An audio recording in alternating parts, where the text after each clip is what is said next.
The missing crew member from the F-15E fighter jet shot down over Iranian territory Friday has been rescued after an hours-long search. All right, well, huge breaking news, and just in time for Easter. We could say this is an Easter miracle, truly, because we found him. That is right. The U.S. has announced it officially found and successfully extracted now the second missing U.S. F-15 crew member over Iran today. This, of course, has come after a pretty dramatic last 24 to 48 hours where we knew that an F-15 went down. We successfully rescued the first guy, who we believe to be the pilot, but the second crew member was missing, right? And apparently he made contact to U.S. forces via encrypted radio, but it was always going to be a race against time. America's trying to get him, but Iran likewise was hunting for this guy. A lot could have gone wrong, but apparently it is now the case. America found him first, and before we get into the details, I just want to say thank God.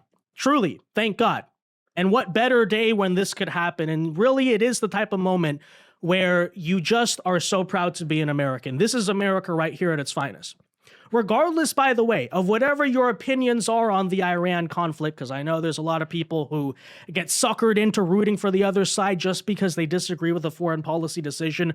But this right here, I repeat, is Americans at their best against tall odds, you could say. Right? A lot can go wrong. Head first into danger. You're flying slow Apache helicopters very low to the ground over a country that still has some capacity to fight back. From what we know, they landed under enemy fire to rescue this guy, but that is absolutely 100% what they did, okay? Don't be surprised. Not only is this an Easter miracle, they're probably going to make a movie about this one day, quite frankly, because it is a true story of American heroism, bravery, and whatever other words you want to use. And I'm just so thankful it happened. And, credit, first of all, where it's due. I mean, thank God for our U.S. Special Forces, our service members. Just a wonderful day, of course, all around. But that said, we will now tell you the details, guys. So do us a favor. If you enjoy our content, make sure you hit that like button down below. Subscribe to the channel if you are new. That's the best way to support our work. And it also ensures that you can stay up to date with all of the latest news and coverage. And we have a lot to discuss today, not just in terms of the rescue, but also what's now currently happening around Iran, because it does seem at least remotely possible here.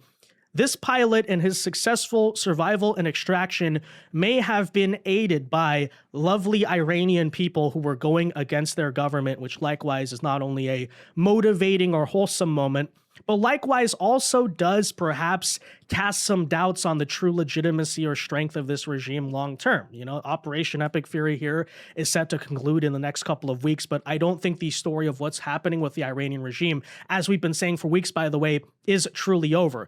Just because you say that, oh, well, technically the regime is still intact, so therefore we didn't affect regime change.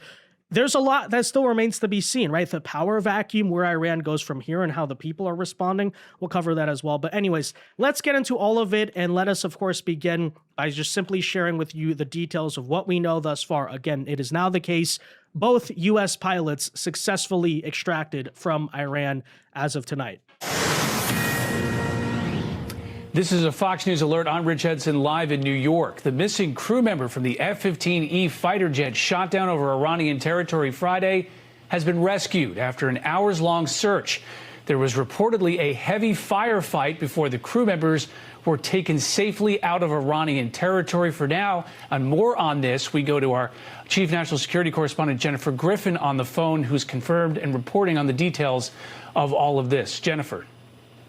Rich, that's right. I can confirm that the second crew member of the downed F-15E fighter jet has been rescued, and that he and the members of the rescue team that extracted him from behind enemy lines in Iran are all safely out of Iran.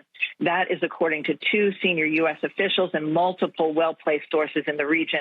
The weapons systems officer, we're told, ejected along with the pilot when their F-15E Strike Eagle went down. They were flying and they were struck on Thursday night. There's been for the last 48 hours, there's been a manhunt for the weapons systems officer who used SEER training, survival, evasion, resistance, and escape training to evade capture.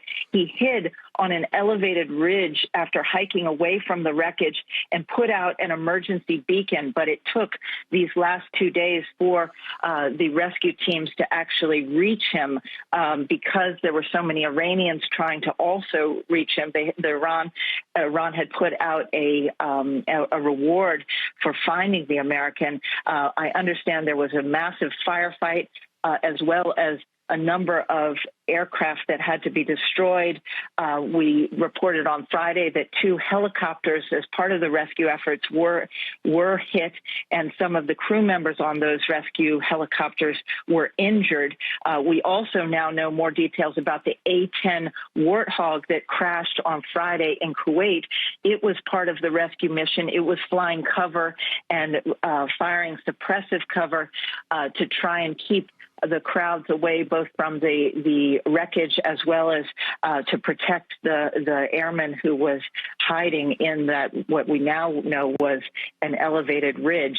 But right now we are told that a lot of the details will not be coming out because it was such a complex mission. And but we can report now that both the second crew member of that F-15E and all of the rescue teams are safely out of Iran. I mean, wow, just wow. I don't think it's a stretch to say you may have just witnessed one of the most daring and iconic rescue missions in all of American history, because maybe unlike the first pilot, it doesn't sound like this was as simple as just going in and rescuing the guy from the desert and flying him home, right? Iranian forces were converging on his position. We had to spend 2 whole days keeping them away. By the way, as it pertains for the F-15 crew member, he has to spend 2 whole days in this desert, in this country he knows nothing about, evading the enemy forces. And then finally, we have it clear enough where we can drop our helicopters on the ground. But guess what? We still come under enemy fire. A huge firefight has to ensue. But in the end, not only, folks, did we get him out of that position, where you could argue to an extent, maybe, and I know I'm kind of exaggerating this because let's be honest, we do have the best military in the world, and a lot of third world propagandists like to pretend as if conventionally we're losing or Iran's winning or something. But honestly, if we were to believe their propaganda, right, think about how tall the odds were against us then, right? We're getting totally destroyed. Oh, and we just managed to go in and do that. By the way, these people claim we don't have air superiority because a couple of planes got hit and one went down. Of course, while we're apparently able to do an aerial extraction over Iran. I wonder to the leftists and the third world X accounts out there, if they care to explain how that could be the case, right? Is it some type of American Jeffrey Epstein dark magic or something? Is that going to be your talking point? Right? Like, please explain that to me. Iran is winning. Trump is lying about air superiority. You guys told me, by the way, that the moment the F-15 went down, which we still don't know truly even why that happened, but the moment the F-15 went down, you guys said Iran is winning because America lost 1 plane in a war, which, by the way, is not how it works, but that's what you guys claimed. Air superiority is a lie. Okay, please explain to me then how we just pulled this off. How do we pull it off, right? Well, the Iranian forces are so amazing. It's just everything's U.S. and Zionist propaganda. Oh, really? Funny how the U.S. and Zionist propaganda successfully got this guy, and the supposedly amazing Iranian military didn't, huh? You know? I've spent so many weeks having to deal with these insufferable people on social media. Again, most of whom aren't even in America, okay? They're in Pakistan, Bangladesh, but they're all over the internet leaving these stupid bot comments. Yeah, how does it feel, huh? I'm told this news is not being well received in random Pakistani villages that just got internet for the first time and are trying to, cope about how they wish they were as powerful as the American empire, so they're going to root for its downfall or something. Huh, really funny how that works. Anyways. All of that aside, and all the BS from the Iran propagandists aside, by the way, mainstream media probably has a fair share in that as well. Here is the statement from President Donald J. Trump on the Easter miracle. We got him. My fellow Americans, over the past several hours, the United States military pulled off one of the most daring search and rescue operations in U.S. history for one of our incredible crew member officers, who also happens to be a highly respected colonel, and who I am thrilled to let you know is now safe and sound. This brave warrior was behind enemy lines in the treacherous mountains of Iran, being hunted down by our enemies, who were getting closer and closer by the hour. but was never truly alone because his commander-in-chief, Secretary of War, Chairman of the Joint Chiefs of Staff, and fellow warfighters were monitoring his location 24 hours a day and diligently planning his rescue. By the way, as I said, I don't think it's exactly a secret as to why President Trump and the White House have called a lid, no media events, no press access for the past 24 hours, because this is a sensitive situation. The president clearly had a huge priority in making sure this guy gets home and this is a successful rescue, right? Monitoring the situation, and has no time to talk to the press or answer stupid questions from CNN or have them try to get key details leaked. So that's obvious, right? I don't think it's a big mystery as to why the White House has been dark for the past 24 to 48 hours. However, the reason I'm bringing that up is because I don't know if you saw today as well on social media, but a bunch of liberals tried to argue that, oh, we haven't heard from Trump. Clearly, that means that he is in the hospital, right? Did you guys see this hoax? They kept trying to say, oh, he had a heart attack, he's in the hospital or something like that. To which I pointed out, guys, last night, right? Massive airstrikes over Tehran. Right now, an active, very important, very sensitive search and rescue operation going on. Have you considered that's maybe why you haven't seen the president? Why he has no obligation to talk to the New York Times or CNN or Caitlin Collins in a moment like that? This seems like pretty common sense, but just another moment I want to bring up for the bad faith actors who tried to make a big deal out of this.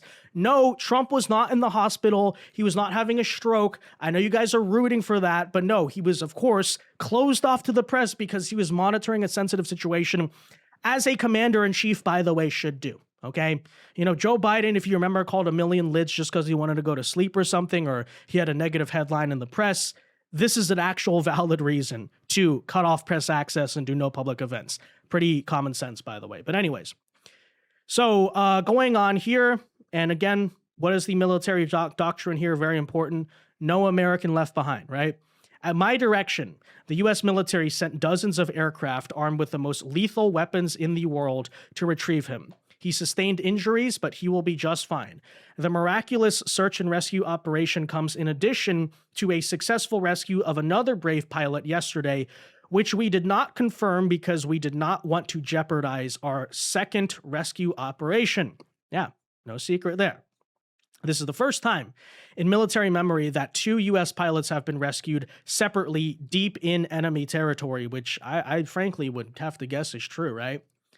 I mean, were we doing this type of stuff in, let's say, North Vietnam on a regular basis, you know?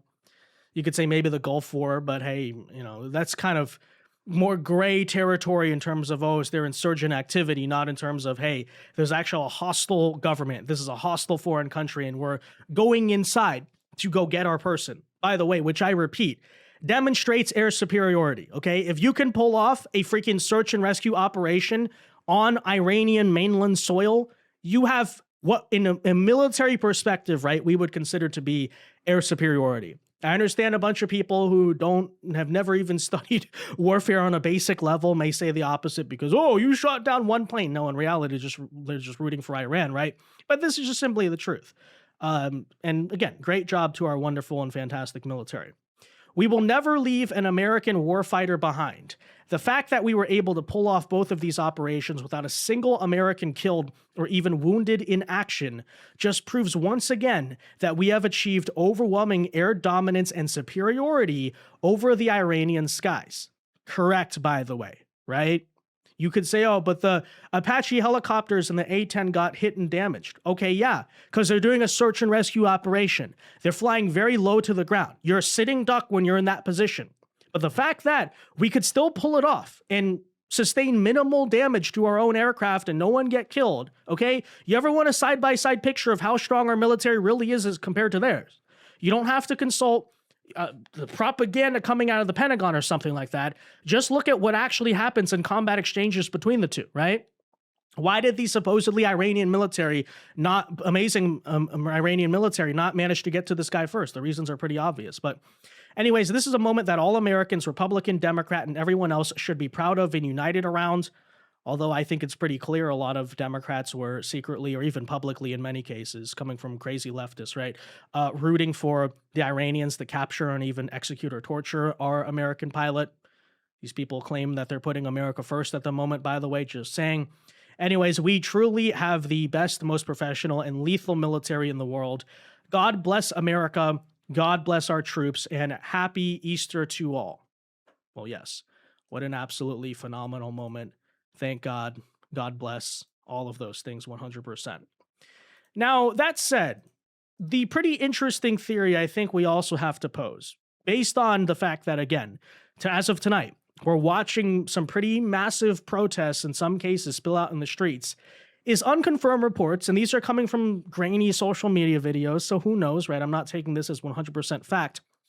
But it did appear potentially that thousands of civilians and tribesmen from Iran that are somewhat against the government, right, were not just headed to the scene, but in many cases, they actually staged protests and roadblocks, as you can see right here, to try to block the IRGC and Basij, which is basically the Iranian secret police, right?